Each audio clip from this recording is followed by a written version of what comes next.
Hey loves, welcome. We're here to share loving vibrations and to encourage oneness. We shall deeply discuss about frequency, quantum physics, loving vibrations, energy, law of attraction. We hope you will share the love and spread it too. Well, I think there are levels of consciousness. There's what I call ordinary human consciousness or ordinary human awareness. And there's something that in the East is called Siddhi consciousness or Christ consciousness in the West.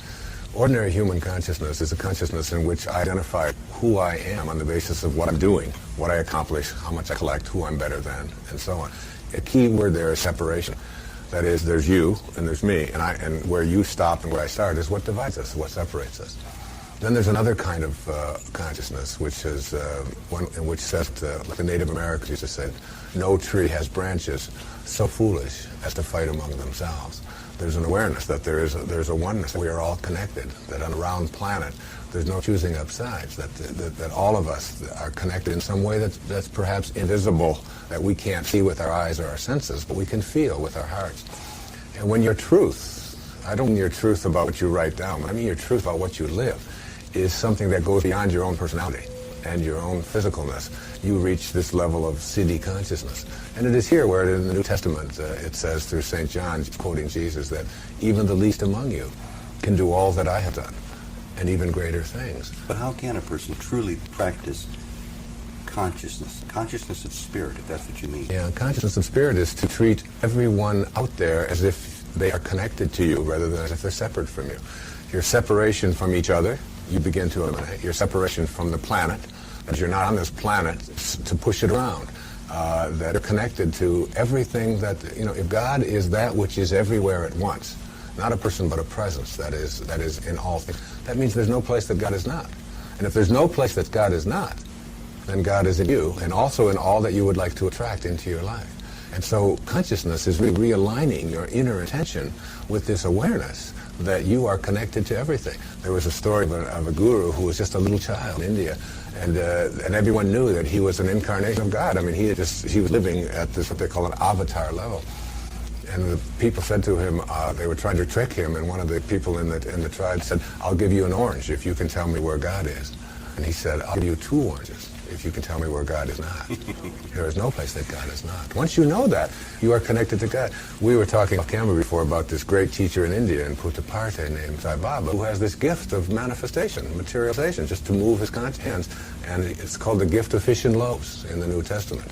Where you think about feeding people, and food just appeared.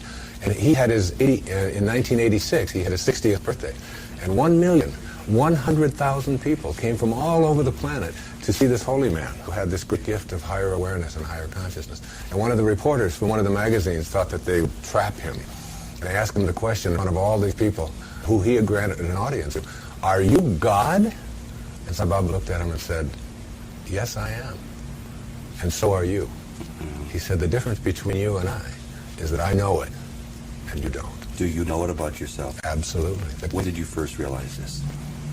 I don't know exactly when it was, but it was at a very low time in my life. Did it humble you or did it elevate you? It humbled me and then elevated me.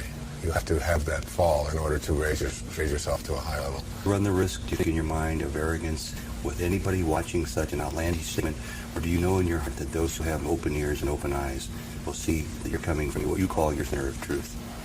Well, I think one of my teachers was Abraham Maslow. I was blessed to know him in lifetime.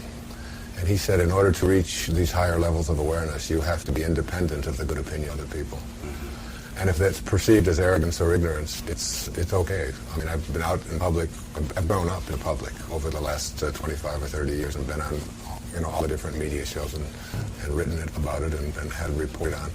And I found I just can't do it on the basis of what other people think. In this last book that I wrote, The Wisdom of the Ages, I profiled 60 people who were great teachers, from Buddha and Jesus and Lao Tzu to Omar Khayyam and Keats and Shelley and Yeats and Martin Luther King and Mother Teresa, 60 of the greatest leaders, philosophers of all time.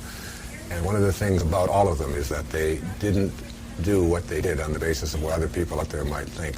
They were living, they were detached from outcome. That's what Maslow, these people were detached from outcome. That is, they weren't doing what they were doing because it was going to bring them a reward or because people were going to buy books or because they were going to make a lot of money. They're saying, doing what they did because they felt it in their heart.